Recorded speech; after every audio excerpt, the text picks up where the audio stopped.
is a lifeblood of commerce. It's a lifeblood of values, of exchanging of values. If I do X amount of work, have a certain talent or skill and effort and time that I put into something that is of value that people give me money for, what they're doing is they're exchanging an impersonal, a rational unit of value to me. So we have exchanges of values. We have a free association. That's the basis of what a free market's all about. Yet we have a central bank. All like every developed country, or all countries, they have central banks that manipulate the value of the currency. So you get this value, this unit of value, and this so-called quote authority figure over here decides that they're going to make it worth less.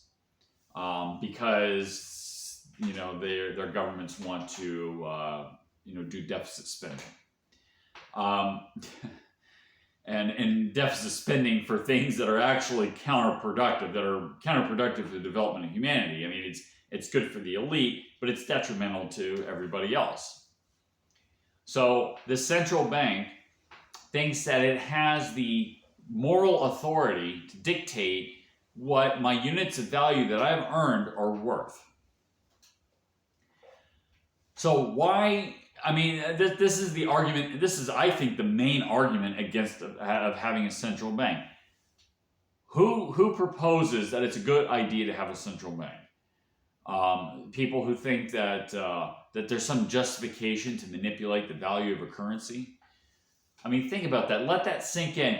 Why would they even think that they would have the right to do that? Of course, the elites, they hate working people, right? But the people, the average Joe Schmo on the street doesn't know how this system works. And that's a big part of the problem. Plus, you get some useful idiots that think it's a good idea to have a central bank. And then you have people like me and my audience that knows how detrimental a central bank is. But we're in a minority because most people are not bothered to understand exactly what's going on and why it's going on that way and what the consequences are.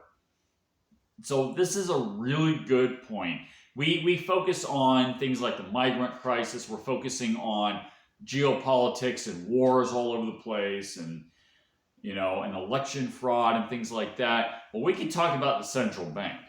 The central bank that really screws people over. The problem is you have to get over the conceptual hump to your Joe Schmo person, the Homer Simpsons of the world, that doesn't understand, and I don't mean that in an offensive way. Is people are more interested in their own personal lives. I'm not saying they're stupid. They're unaware. But this is a good opportunity if you can explain it to people, to understand that that the average person is being screwed over by the system that absolutely does not need to exist at all.